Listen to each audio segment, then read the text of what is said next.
Notas históricas.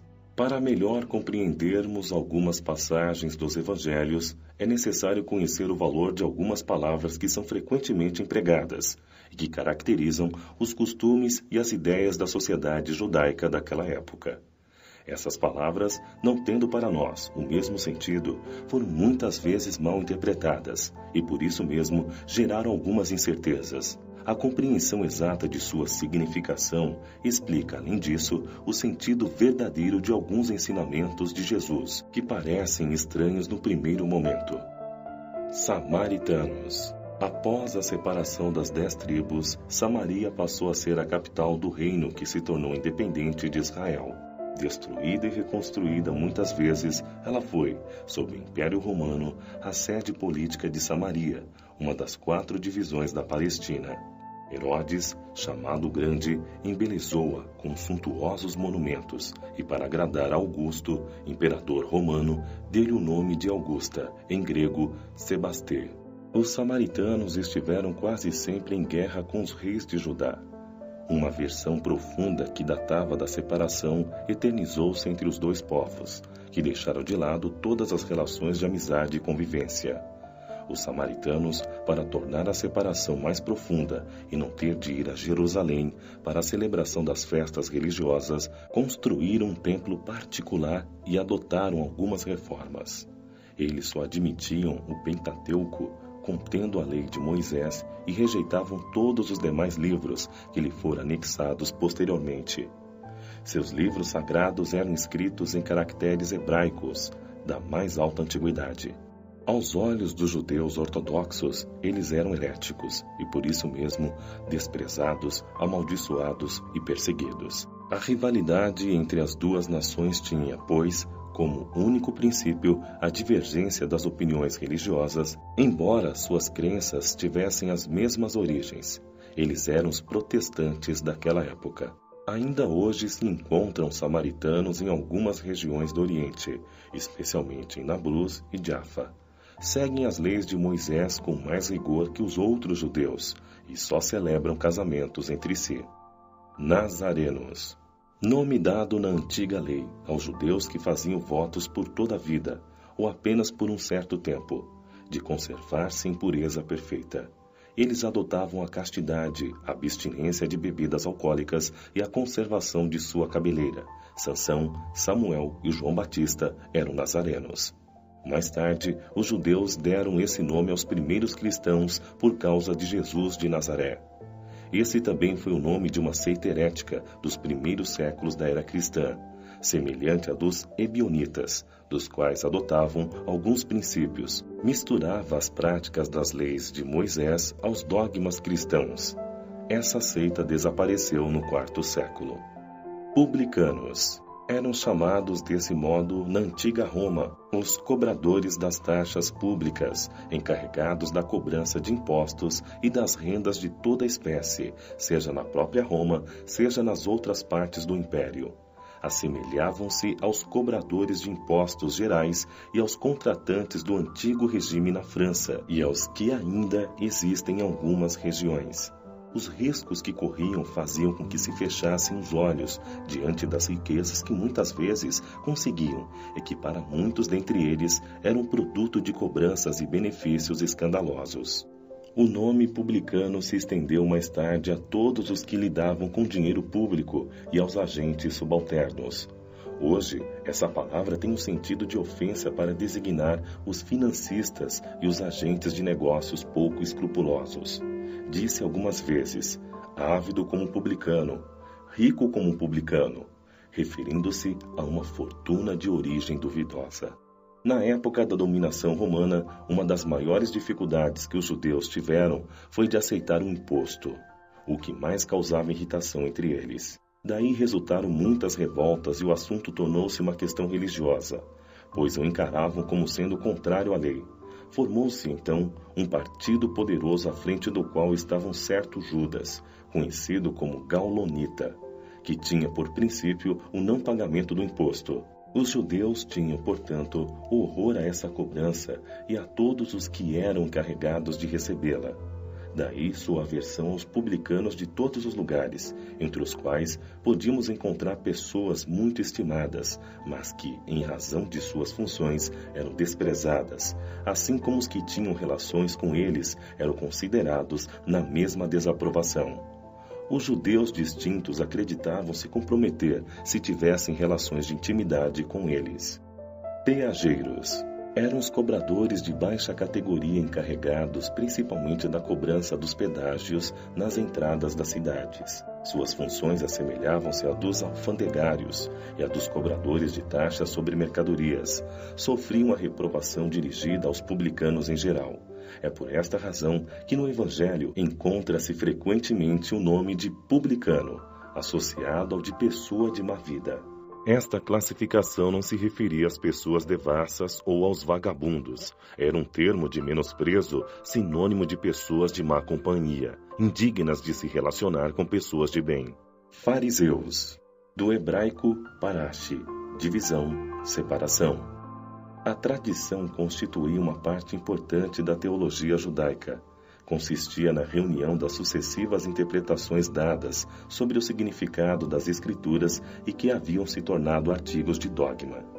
Entre os doutores, isto era motivo de intermináveis discussões, falando-se na maioria das vezes de simples questões de palavras ou de formas parecidas com as disputas teológicas e com as sutilezas da escolástica da Idade Média.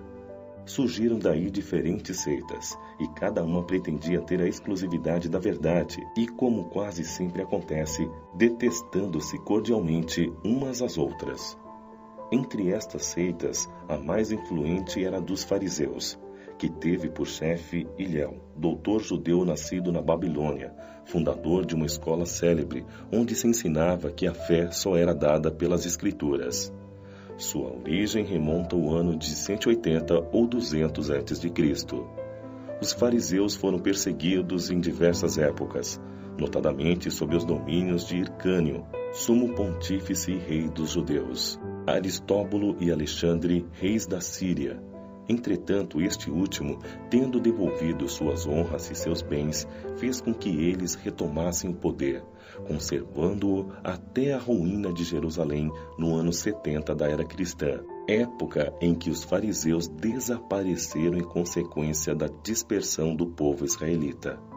Os fariseus tinham um papel ativo nas discussões religiosas, cumpridores rigorosos das práticas exteriores do culto e das cerimônias, cheios de um zelo ardente de partidarismo, inimigos dos inovadores, eles fingiam ter uma grande severidade de princípios, mas, sob as aparências de uma devoção meticulosa, escondiam costumes corruptos, muito orgulho e, acima de tudo, um desejo excessivo de dominação. Para eles, a religião era mais um meio de vencer na vida do que objeto de uma fé sincera.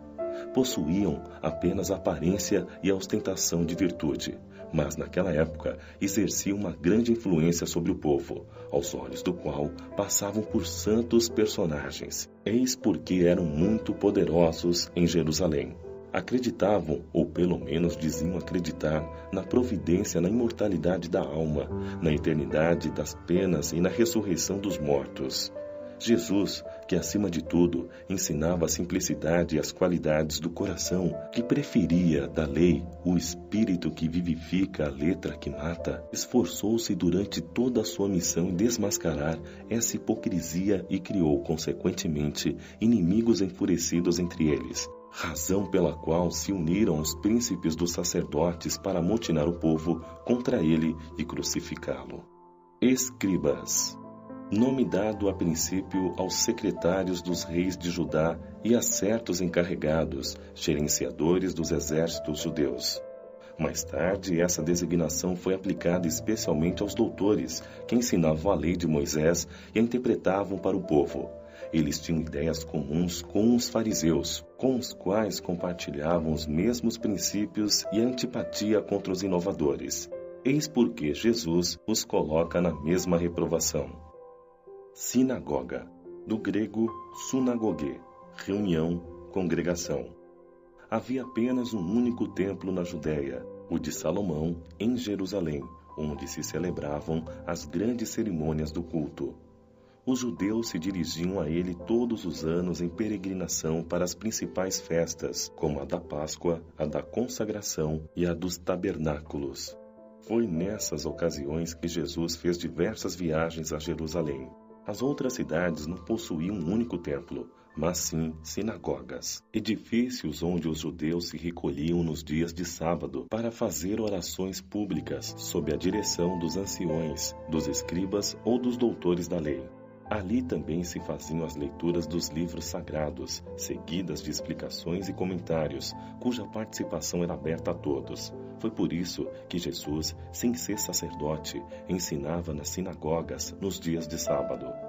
Depois da ruína de Jerusalém e da dispersão dos judeus, as sinagogas, nas cidades em que passaram a habitar, serviram-lhes de templos para a celebração do culto.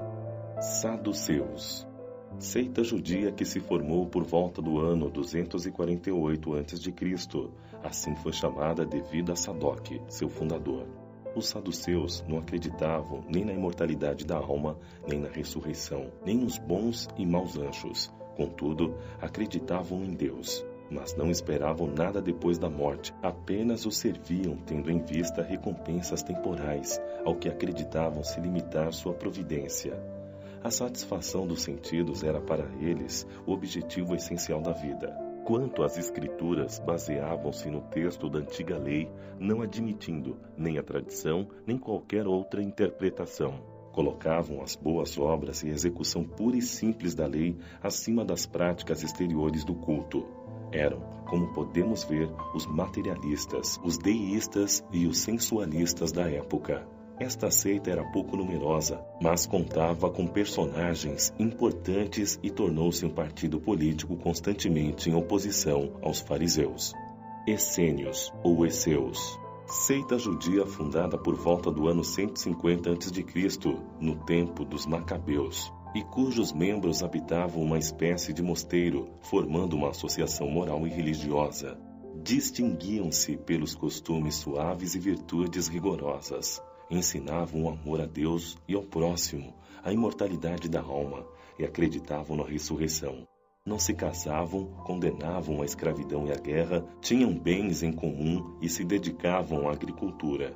Ao contrário dos saduceus sensuais que negavam a imortalidade e dos fariseus enrijecidos com as práticas exteriores e para os quais a virtude era apenas aparência, não tiravam nenhum partido nas disputas que dividiam essas duas seitas. Seu tipo de vida se parecia com um dos primeiros cristãos, e os princípios morais que professavam fizeram algumas pessoas pensar que Jesus tivesse feito parte dessa seita antes de começar sua missão pública. O que se tem certeza é de que Jesus pode tê-la conhecido, mas não há nada que prove que ele a tenha adotado, e tudo o que se escreveu sobre este assunto não tem comprovação. Terapeutas. Do grego terapeutai, derivado do verbo terapeuei, servir, cuidar, ou seja, servidor de Deus ou curador. Seguidores judeus contemporâneos do Cristo, estabelecidos principalmente em Alexandria, no Egito, tinham uma grande afinidade com os essênios, dos quais professavam os princípios. Assim como estes últimos, dedicavam-se à prática de todas as virtudes. Sua alimentação era simples e moderada. Não se casavam, dedicavam-se à contemplação e à vida solitária e formavam uma verdadeira ordem religiosa. Filon, filósofo judeu platônico de Alexandria, foi o primeiro a referir-se aos terapeutas, considerando-os como uma seita judaica. Eusébio, São Jerônimo e outros pais da Igreja pensavam que eram cristãos. Sendo judeus ou cristãos, era evidente que, do mesmo modo que os essênios, formavam um traço de união entre o judaísmo e o cristianismo.